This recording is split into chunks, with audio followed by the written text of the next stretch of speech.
For centuries, humanity spread across the entire globe, crossing these massive oceans in, just wooden ships. But here's the thing, they weren't just sailing on water. They were riding these invisible highways in the sky. So today, we're going to explore the incredible engine that powered an entire age of exploration. So what was it? The answer is the global wind system. It's this massive, predictable, and pretty much permanent engine that's just wrapped around our entire planet. But how does it even work? What creates these incredibly reliable winds that sailors could literally count on for months at a time? To really understand this global engine, you have to start with its power source. And like with so many things on Earth, it all begins with the sun. Okay, it all boils down to one super simple fact. The sun does not heat the Earth evenly. Now, this might sound like a minor detail, but it's not. It is the fundamental principle, the first, absolutely crucial gear in this invisible machine that sets the entire atmosphere in motion. So think about it like this. At the equator, the sun's rays are hitting almost directly, head-on. It's a really concentrated blast of energy, kind of like pointing a flashlight straight down at the floor. But at the poles, that exact same amount of energy gets spread out over a much larger area, like when you slant the beam across a wall. This creates this huge temperature difference, a ton of extra heat at the equator and a big deficit at the poles. And the atmosphere's whole job is to try and balance the books. So how does the atmosphere move all that heat around? Well, it creates this massive circulatory system, basically an atmospheric conveyor belt that's constantly trying to reach some kind of equilibrium. And the heart of that system is this thing right here, the Hadley cell. It is a giant, looping convection current that totally dominates the tropics. And it's responsible for some of the most famous and, infamous weather zones on the entire planet. Okay, so let's walk through how this works. First, you've got that intense sun at the equator heating up the air on the surface. Now, this hot, moist air is way less dense, so it rises, creating a zone of low pressure. As it gets higher, it starts moving towards the poles and cooling down. Then, right around 30 degrees latitude, this now cooler, denser air sinks back down to the surface, and that creates a zone of high pressure. And to complete the loop, that surface air flows right back towards the low-pressure equator. And that return trip, well, that's the wind we're looking for. Now, this is where the engine really gets started. The doldrums, which scientists call the Intertropical Convergence Zone, or ITCZ. This is where all that air is rising. And for sailors, this place was absolutely dreaded. I mean, with all the air moving straight up instead of sideways, you could get stuck for weeks with zero wind, just brutal thunderstorms and suffocating heat. And where that conveyor belt of air comes back down, you get another zone of calm, the horse latitudes. Here, all that sinking air creates high pressure, and that leads to clear skies, very little rain, and, you guessed it, very little wind. This is exactly why so many of the world's great deserts are found right around this latitude. And yeah, the name, it's as grim as it sounds. This quote just perfectly illustrates the harsh reality for sailors back then. Getting stuck in these windless zones wasn't just some inconvenience. It was literally a life-or-death situation.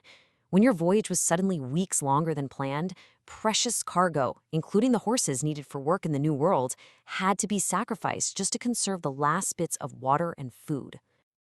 Okay, so we have a simple conveyor belt, right? Air rises at the equator, it sinks in the subtropics, and then it flows back along the surface. But that's not the whole story. There's one more massive force at play here that turns this simple flow into a complex system of highways. And this is the key question. I mean, if the air is just trying to get from the high-pressure horse latitudes back to the low-pressure doldrums, it should be a straight shot, shouldn't it? But it's not. And the reason why is that our planet is spinning. This is the Coriolis effect, and it's a secret ingredient that changes everything. So imagine you're on a spinning merry-go-round, and you try to roll a ball in a straight line to a friend across from you. From your perspective, it's going to look like the ball is curving away from them, right? Well, the wind is doing the exact same thing on our spinning Earth. It's an apparent deflection that honestly changes the whole game. And just look at the contrast here. It's amazing. Without rotation, yeah, you'd get these simple winds blowing straight towards the equator. But add the spin, and that southward moving wind in the northern hemisphere gets deflected to its right, which makes it blow from the northeast. And down in the southern hemisphere, it's deflected to its left, so it blows from the southeast. All right, so let's put it all together. When you combine that simple pressure-driven flow of the Hadley cell with a twist from the Coriolis effect, you get the final map. And this is the result, a steady, reliable system of surface winds. We call them the trade winds. They blow consistently from the northeast in the north and from the southeast in the south. For sailors, these weren't just winds, they were currents in the sky. They were highways that could carry you clear across an entire ocean. But just when we think we have the whole map figured out, science throws a bit of a curveball. Turns out, even our understanding of a century-old concept like the doldrums is being challenged. As atmospheric scientist Julia Windmiller points out, our original ideas, they were formed with pretty limited data. So check this out, because this is a huge shift in thinking. The textbook explanation we all learned says the doldrums are calm because air is coming together and rising. But new research suggests something kind of startling. The most windless, totally calm areas actually line up with large regions of sinking air. And that just turns the old explanation completely on its head. So let's just recap what we've been looking at. Our Earth is powered by this giant invisible atmospheric engine.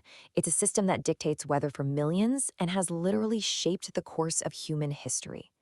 And this whole engine is born from just two simple, really powerful forces: the uneven heat from our sun creating these pressure differences, and the constant spin of our planet deflecting the flow. That dance, it creates the trade winds, the most reliable highways on Earth. For most of human history, these winds just blew. They were just a feature of the planet. But then came a revolutionary invention: the ocean-going sailing ship. A piece of technology that was perfectly designed to harness the power of this incredible invisible engine. So, okay, the winds exist, that's one thing. But how did humanity learn to use them to connect continents, to build empires, and to create the first truly global economy? Well, that's the story we're going to dive into next. It's kind of wild to think about how one single, totally counterintuitive idea could, quite literally, unlock the entire planet. See, for most of human history, the massive open oceans, they were basically impassable barriers. But then, back in the 15th century, a bunch of sailors cracked a planetary-scale code, and they turned this terrifying unknown into a system of predictable global highways. So how on earth did they do it? Let's dive in and chart the course of this incredible discovery. All right, so here's how we're going to break this down. First, we're going to look at the problem. This seemingly impossible trap that kept sailors stuck for centuries. Then, we'll get into the solution they found, which was, frankly, terrifying. From there, we'll see how that one little trick ended up unlocking the whole world map. And finally, how these new highways of wind completely changed everything. Okay, so let's set the stage here. You gotta understand that the biggest challenge for these early explorers wasn't just, getting to new places. It was the very real, very scary possibility that they might never be able to get back home again. Now look, don't get me wrong, ancient seafaring was incredibly sophisticated. You had massive Roman ships crossing the Mediterranean, traders who had totally mastered the seasonal monsoons in the Indian Ocean. But that was all coastal, or at least regional travel. The vast open Atlantic, that was a completely different kind of monster. It was a true, terrifying unknown. And here was the specific puzzle that just stumped everyone. For the 15th century Portuguese explorers who were trying to map the coast of Africa, sailing south was a piece of cake. The powerful northeast trade winds were always at their back, just pushing them along. The problem was getting home. To do that, they had to turn around and sail straight into that same relentless wind. I mean, it was like trying to paddle up a waterfall. The ocean was, for all intents and purposes, a one-way street. And this wasn't just some small problem. This single, seemingly unsolvable issue of the return journey basically put a giant lock on the door of Europe. The whole age of discovery was stopped dead in its tracks before it could even really get started. I mean, think about it. How can you possibly explore a world you can't get back from? Which brings us to the breakthrough. The solution, figured out by these Portuguese navigators, wasn't just brilliant. It was genuinely terrifying. It asked them to take a leap of faith that went against every single instinct a sailor has. They had a name for it, the Volta do Mar. The name itself is so cool. It means both turn of the sea and, more importantly, return from the sea. It was a whole new technique that didn't try to fight the ocean's power. Instead, it used a massive hidden pattern that was there all along. So here it is. Here's the absolutely mind-bending puzzle they had to solve. Just picture it. You're on your ship off the coast of Africa. Your home, Portugal, is due north. But you've got this gale force wind blowing directly in your face, pushing you south. Every instinct in your body is screaming at you to fight, to claw your way north. So why on earth would the correct answer be to turn your ship west and sail directly away from home, straight into a huge, empty, and totally unknown ocean? So here's how this crazy, audacious maneuver actually worked. First, instead of fighting the wind, you sail away from home, deep into the open Atlantic. You just keep going west, far, far away from any land you know. Eventually, you sail far enough that you catch a completely different set of winds, the powerful westerlies, that blow reliably from the west back towards Europe. You had just discovered a giant, invisible wind wheel out in the ocean, and now you could just ride it all the way back home. And this is where the story just explodes, right? Because this wasn't just some clever little trick for getting back to Portugal. The discovery of the Volta do Mar was the moment humanity realized that the planet's winds weren't random. They operated on a predictable, almost mechanical system. It was a universal principle. You know, the science behind it is just beautiful. That wind wheel the Portuguese sailors stumbled upon, we now call it the North Atlantic Gyre. It's this massive, rotating system of ocean currents and winds that is a permanent feature of our planet. They hadn't just found a new route, they discovered a critical piece of the Earth's engine. And once you understand that principle, you start seeing these wind wheels everywhere. Look at these two examples. The Atlantic Triangle trade route used this exact system, and then all the way on the other side of the world, the famous Manila galleons did the same thing in the Pacific. They'd use one set of winds to get from Mexico to the Philippines, and then catch a different set, the westerlies, to make that long, long journey home. These wind-powered loops created the first truly global trade networks. I mean, for 250 years, Spanish ships sailed this predictable circle across the Pacific. It connected Asia and the Americas in a way that had never, ever been possible before. So that brings us to the consequences, the real-world fallout of all this knowledge. Because understanding the planet's wind engine didn't just change sailing, it fundamentally altered the entire course of human history. And you really have to get this. For a ship powered by nothing but wind, these patterns weren't suggestions. They weren't shortcuts. They were the unchangeable laws of physics. The winds dictated where you could go, when you could go, and if you could get back. Trying to fight them, to ignore them, that meant risking being stranded, starved, or just disappearing into the blue forever. The shift was just dramatic. Humanity went from a world of regional, seasonal, mostly coastal sailing to one with global, year-round, open ocean highways. Suddenly, the entire planet was connected by these predictable, reliable ribbons of wind. And that's really the big takeaway here. The whole age of sail wasn't just about building better ships. It was about a massive intellectual leap. By cracking the code of the Volta de Mar, these navigators completely transformed how humans saw the ocean, from a terrifying, impassable void into a series of predictable, manageable highways. Which, of course, leaves us with one last crucial question. Once you have highways that connect the entire globe, what happens next? What happens to global trade, to wealth, to power when, for the very first time in history, you can reliably move not just tons of goods, but entire armies from one side of the world to the other? That's definitely something to think about. When you think of the global economy, you probably picture stock markets, spreadsheets, maybe giant shipping containers, right? But it wasn't born in an office. Nope, it was born on the high seas, in a brutal, high-stakes race to the other side of the known world. A race that would literally invent new countries, new corporations, and a totally new kind of power. For centuries, European powers sent fleets of ships, just like the ones you're looking at, into absolutely terrifying, unknown waters. But the wild part is that these first epic voyages, they weren't really for conquest or discovery, not at first. They were risking everything for something much, much smaller and way more valuable. It all came down to this: the humble spice. I know, it sounds kind of crazy now, but this tiny seed completely reshaped the planet. It fueled the creation of the economic system we are still living in today, a system born from risk, greed, and, believe it or not, the pursuit of flavor. Okay, let's dive into this. So, what on earth made a simple food flavoring worth more than human lives? Well, the answer is a perfect storm of incredible demand and a geographic quirk that made a few tiny islands the most valuable real estate on Earth.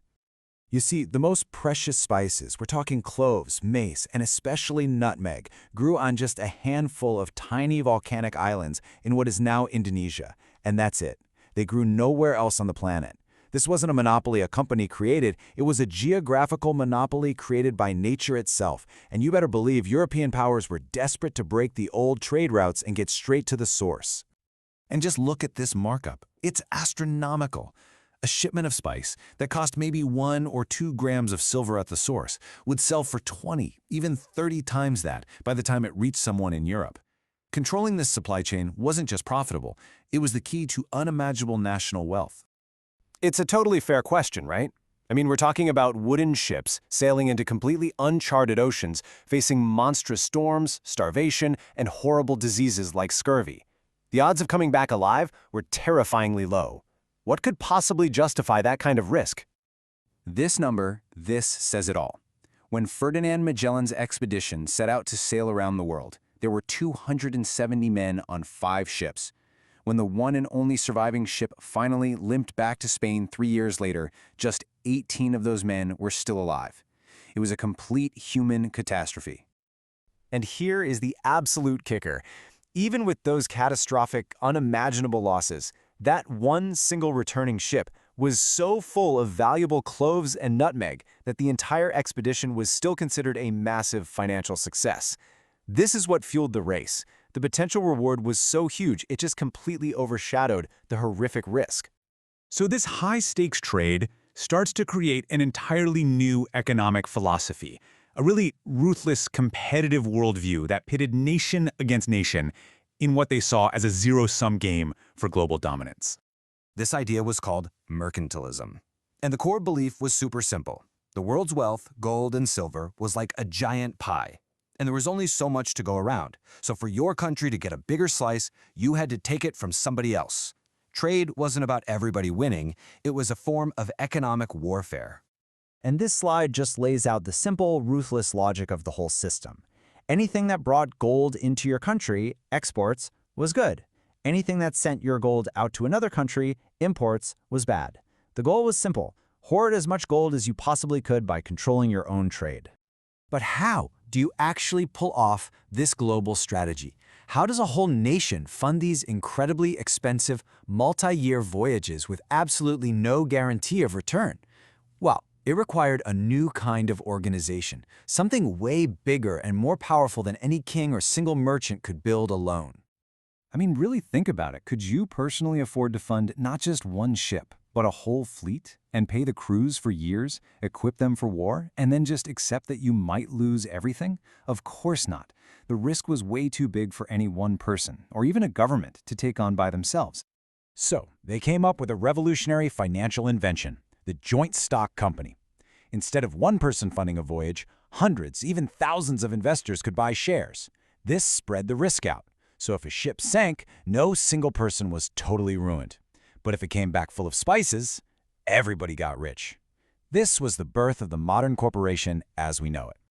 And the undisputed heavyweight champion of these new joint stock companies was the Dutch East India Company, known as the VOC. Founded in 1602, it quickly became the most powerful commercial entity the world had ever seen. This thing wasn't just a company, it was a full-blown corporate empire. And when I say empire, I really mean it. The power the Dutch government gave to the VOC was almost unbelievable by today's standards. This was a private company with the authority and, get this, the firepower of a nation-state.